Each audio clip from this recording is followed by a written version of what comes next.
Want your sourdough to look like this? It's all in that bulk fermentation.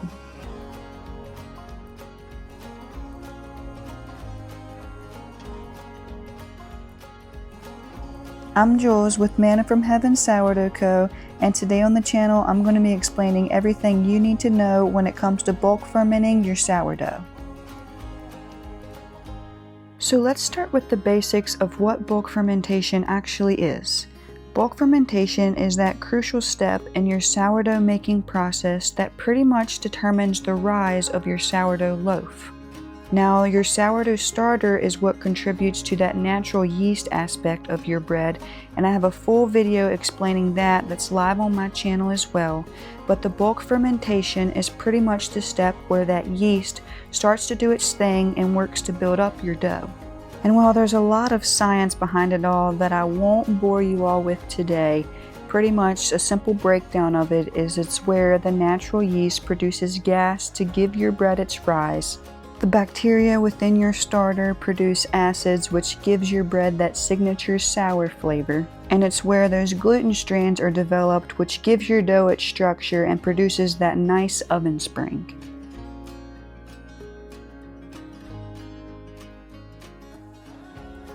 The bulk fermentation process starts when you mix your starter in with your dough and start mixing it all together from that very first step, through your stretch and folds, and up until the point of when you're shaping your dough. After you've shaped your dough, you're on to that final proof, and there's not much more bulk fermentation that's going on from there on out.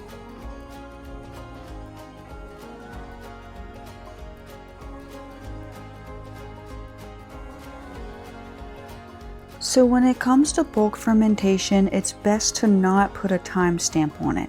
The main reason being that if you're following a recipe online, there are so many factors that can change the amount of time from when the person who wrote the recipe said it took for their loaf to finish and how long it may personally take yours to finish its bulk fermentation.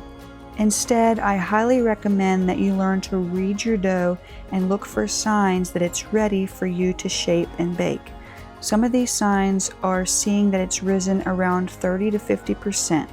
You don't necessarily want it to be doubled in size because that tends to mean you've over-fermented your dough. And there's more to come on that, but other signs you can look for is to see if it has a nice, shiny, glossy looking domed top to it. Look and see if there's air bubbles that have risen to the surface. And there's also a couple of tests that you can do to see if it's ready, and I'll walk you through each one of those in a bit, so stay tuned for that. But one of the first ones is that you can gently pull the dough away from the sides of the bowl to see if it comes away clean. There's a jiggle test where you can kind of shake the bowl and see if your dough jiggles like a bowl of Jell-O would. There's the poke test where you poke it with your finger to see how quickly it springs back. And lastly, you can tell by the feel of when you're trying to shape it. If it feels like a melting puddle of dough with no structure to it, then it's probably over-fermented. Some ways to tell that your dough may be under-fermented before you bake it is how does it feel. If it feels a little stiff, it may need some more time. Another way is seeing what happens when you perform the poke test. If it sprung back rather quickly, then it may need some more time as well. And then also looking to see how much it has risen. Again, you want it to be risen about 30 to 50% of its overall size. And then if you go ahead and bake your bread thinking that it was at a good point in its bulk fermentation process, and it turns out with these results, then you can take it and run with it and learn from this process for your next time that you're baking.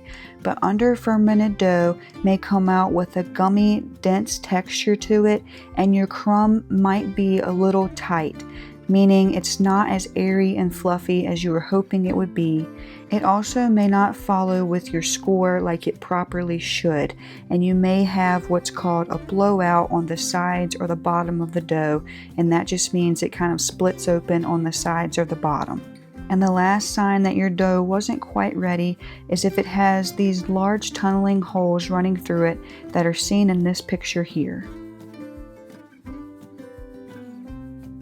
Some ways to tell that you may have missed your mark and over-fermented your dough is if it's super loose and soupy looking.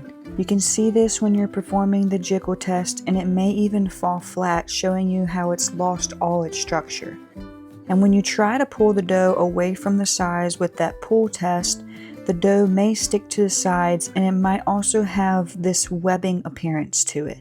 Other ways of knowing is if there's no recoil with the poke test, and if it's super sticky and difficult to work with during your shaping. Like I said, you'll definitely know it's over-fermented when you're trying to shape it and it seems like you just can't add enough flour and it's not taking hold with how you're trying to shape it. Also, if it's more than doubled in size, then it's probably been a tad too long for your dough. Now, with all that being said, if you accidentally get busy with life and over-ferment your dough, don't throw it away. There's a little trick I'm going to share with you so that it's very much still edible bread, and so you don't feel like you just wasted all that time and energy, and most importantly, those expensive ingredients. Here's an example of what over-fermented dough might look like. As you can see, it's more than doubled in size. There's no recoil with the poke test, and it's super loose and soupy-like when performing the jiggle test.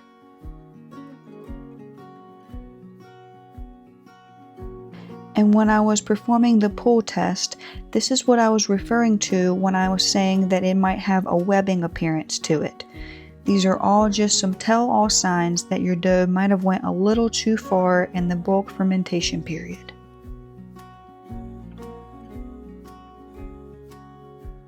Now, if you do decide to still try and make an artisan loaf with your over-fermented dough, this is an example of how it may turn out.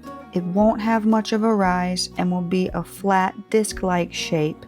Your score won't open to give you that aesthetic ear that everyone wants.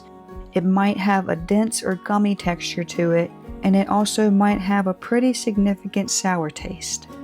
But instead of trying to still make it into an artisan loaf and potentially wasting all that hard work you've put in, I highly recommend that you just turn it into focaccia bread. There are so many different ways you can flavor it that doesn't undo all your work you've just put into your sourdough bread. And you should definitely subscribe and stay tuned for more videos in the future where I show you some of my personal favorite focaccia recipes when I've accidentally over-fermented my dough or done it on purpose because honestly, it's just that good.